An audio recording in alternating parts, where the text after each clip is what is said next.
rapaz me indicou ali no melhor, né? XRE 300 fazendo barulho no motor, só que não. O cliente veio de Nova Serrana aqui, preocupado da vida, gente, achando que o motor tava fundindo, tava estragando alguma peça. Chegou aqui na minha oficina, relatou pra mim, eu falei, não tem condição, essa moto é nova demais, o barulho tá lindo.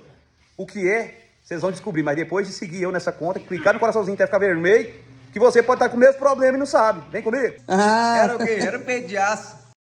Então, detectado o problema, vamos vir com a solução. Fiz uma rosca de 8mm do lado de cá, porque o parafuso era fraco, e ficou frouxo, no colocar o peito de aço. Resolvido o problema, apertou, testamos, a moto ficou simplesmente um luxo, e o cliente satisfeito. Já aconteceu isso com você? Comenta aqui pra nós. Aqui, ó, esse é o cliente, você veio da onde? Nova Serrana. Com medo. Com medo, rapaz. Não acelerava? Não acelerava, com medo de acelerar e o problema no motor. Você tá doido? O que que era? Eu cheguei aqui, o rapaz me indicou ali no melhor, né? Era o quê? Era o peito de aço. Peito de aço fazendo um barulho que não te barulho. deixou pôr nem 80 na moto com medo. Deixa não, ué.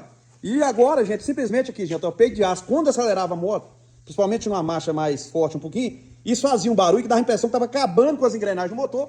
Aí eu tirei pra fazer o teste, porque tava ressoando como se fosse uma caixa acústica, e realmente era ele. Tá aí a XRE, ó. Agora ele vai poder voltar com mais agilidade pra Nova Serrana, né? Você já seguiu Isaac Motos?